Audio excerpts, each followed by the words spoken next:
Shalom Ibu Bapak Saudara-saudara. Kita jumpa lagi di renungan harian dari Gereja Toraja dari Bukit Sion Mekale untuk edisi hari Selasa 29 September 2020. Bacaan hari ini dari Filipi pasal 1. Filipi pasal 1. Tetapi sebelum membacanya, saya mengajak kita berdoa. Terpujilah Tuhan untuk segala kasih karunia-Mu bagi kami, untuk segala kebaikan Tuhan yang tidak dapat kami hitung satu demi satu.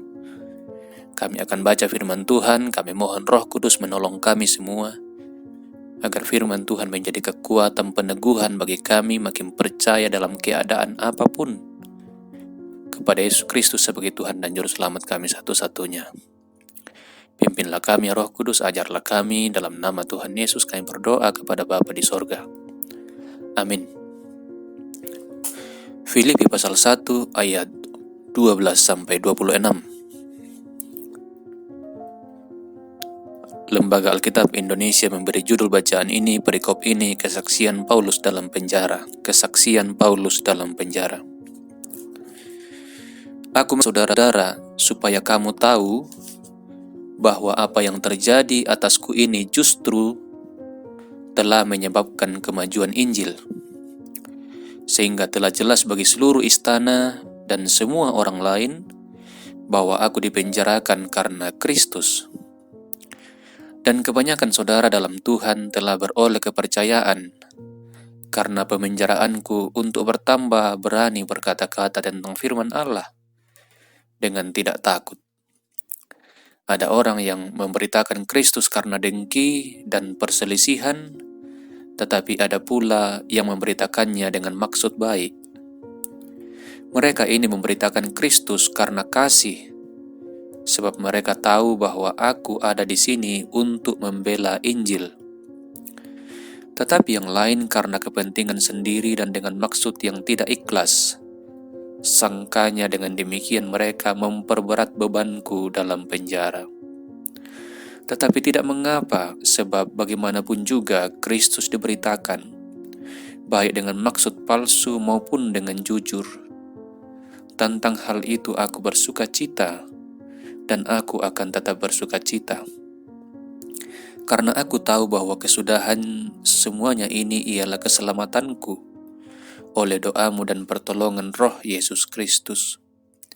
Sebab yang sangat kurindukan dan kuharapkan ialah bahwa aku dalam segala hal tidak akan beroleh malu, melainkan seperti sedia kala, demikian pun sekarang, Kristus dengan nyata dimuliakan di dalam tubuhku, baik oleh hidupku maupun oleh matiku. Karena bagiku hidup adalah Kristus dan mati adalah keuntungan. Tetapi jika aku harus hidup di dunia ini, itu berarti bagiku bekerja memberi buah. Jadi mana yang harus kupilih, aku tidak tahu. Aku didesak dari dua pihak. Aku ingin pergi dan diam bersama-sama dengan Kristus, itu memang jauh lebih baik. Tetapi lebih perlu untuk tinggal di dunia ini karena kamu. Dan dalam keyakinan ini tahulah aku akan tinggal dan akan bersama-sama lagi dengan kamu sekalian, supaya kamu makin maju dan bersuka cita dalam iman, sehingga kemegahanmu dalam Kristus Yesus makin bertambah karena aku, apabila aku kembali kepada kamu. Amin. Bapak Ibu Saudara-saudara, dari Filipi pasal 1 ayat 12-26 ini, saya memberi judul, Di penjara pun tak apa. Di penjara pun tak apa.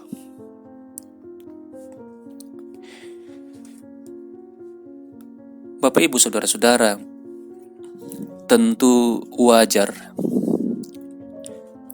bila kita semua menghindari yang namanya dipenjarakan. Kita semua berharap tidak dipenjara. Semoga tidak pernah Itu harapan kita baik sebagai pribadi maupun kepada keluarga kita.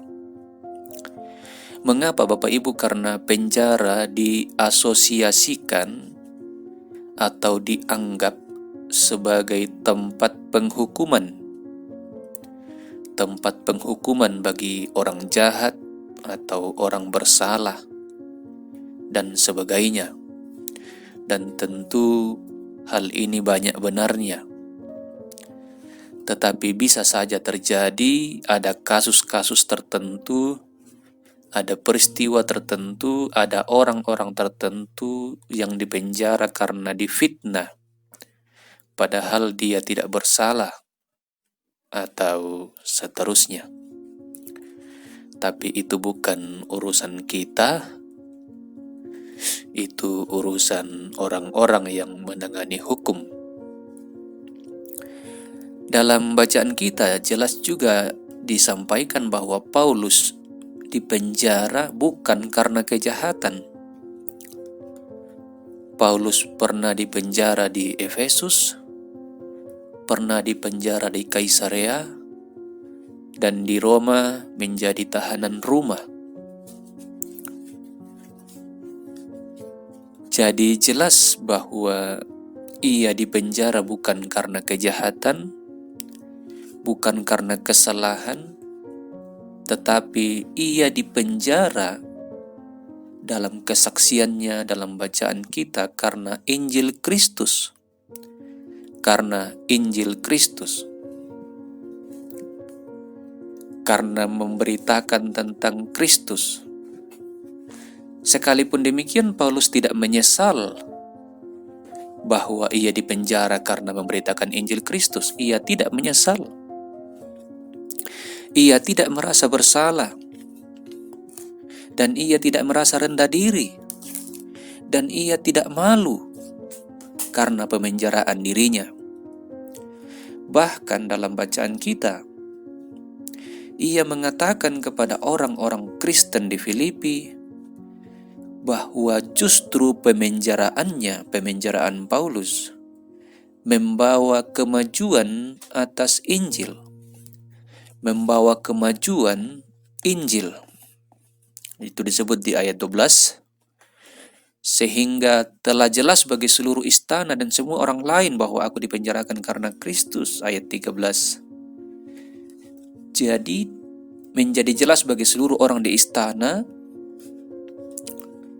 bahwa Paulus dipenjara karena Kristus dan juga orang lain. Itu di satu sisi. Dan orang-orang lain ini bisa saja lantas bertanya-tanya tentang siapakah Yesus itu, apa ajaran Yesus itu, sampai Paulus harus dipenjara karena Yesus. Jadi ini pemberitaan Injil secara tidak langsung.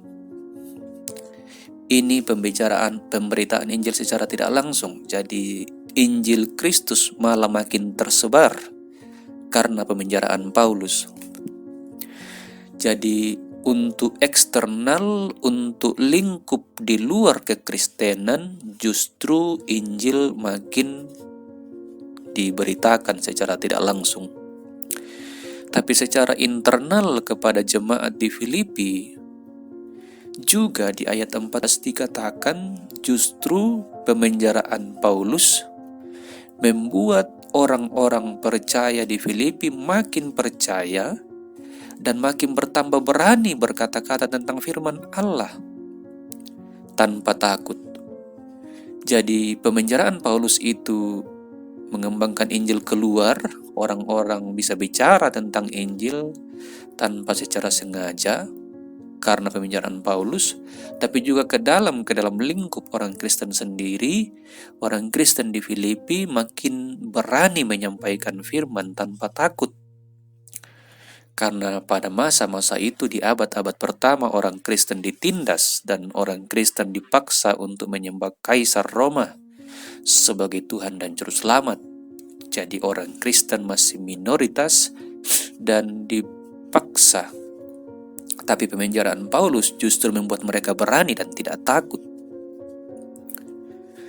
Jadi sekali lagi Bapak Ibu Saudara-saudara, secara tidak langsung Yesus makin tersebar. Yesus sebagai Tuhan dan Juru Selamat makin dikenal luas. Maka Paulus sama sekali tidak malu ketika ia di penjara. Tidak malu. Maka ia katakan di ayat 20 dan 21, Kristus dimuliakan di dalam tubuhnya, baik hidup atau mati. Baik hidup, Kristus dimuliakan karena ia memberitakan tentang Kristus, maupun mati karena ia mati karena Kristus. Itu kerinduannya. Maka ia katakan, bagiku hidup adalah Kristus, artinya memberitakan Injil Kristus sebagai fokus, sebagai hal utama, hal terpenting dari hidupnya. Maka ia yakin penjara akan berakhir, tapi kesudahan dan akhir dari semuanya adalah keselamatan.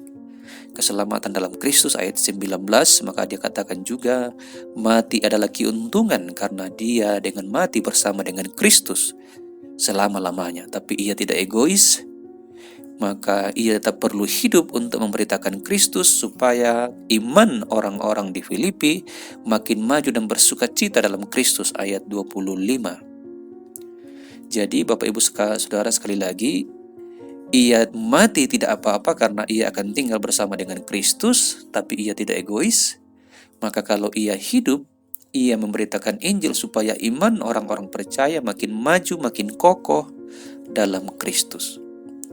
Kiranya kita juga semua menjadikan berita keselamatan dalam Kristus sebagai hal utama dalam hidup, baik kita menderita sekalipun akan membuat kemajuan Injil dan keselamatan bagi banyak orang. Karena itu jalanilah hidup, apapun yang terjadi beritakanlah Kristus di hidup kita, supaya makin banyak saudara-saudara kita yang memperoleh keselamatan kekal selama-lamanya. Terpujilah Tuhan. Amin. Saya mengajak kita berdoa. Terima kasih ya Tuhan untuk firman-Mu yang boleh kami dengarkan dan renungkan hari ini. Kiranya menjadi kekuatan dan peneguhan bagi kami tidak takut menderita atau bahkan dipenjara sekalipun seandainya itu terjadi karena iman kepada Kristus, karena pemberitaan tentang Injil Kristus. Karena itu akan menyelamatkan banyak orang. Terima kasih ya Tuhan, beri kami kekuatan baik sebagai pribadi maupun sebagai lembaga gereja, supaya kami menjadi berkat bagi dunia ini, menjadi garam dan terang bagi dunia ini. Berkati negara kami, berkati pemerintah kami. Campur tanganlah dalam Tuhan, dalam pilkada, di berbagai tempat di Indonesia, secara khusus di Tanah Toraja dan Toraja Utara. Kasihani kasih sama kami yang miskin, yang tak berdaya. Pulihkan mereka yang sakit, hiburkan mereka yang berduka cita, dan cukupkan kebutuhan-kebutuhan saudara-saudara kami. Ajarlah kami mengasihi mereka, berbagi kasih dengan mereka. Dan Tuhan mengenal kami masing-masing, berkatilah kami, tolonglah kami dalam rencana kami, kegiatan kami, pekerjaan kami, usaha kami. Bahkan dalam pergumulan-pergumulan yang Tuhan izinkan, supaya iman kami makin kuat, hati dan pikiran kami makin terarah kepada Kristus. Terima kasih ya Tuhan, ampuni salah dosa kami, sebab kami berdoa kepada Bapa dalam nama Tuhan Yesus Kristus. Amin. Demikianlah Bapak Ibu Saudara-saudara renungan kita untuk hari ini. Selamat beraktivitas.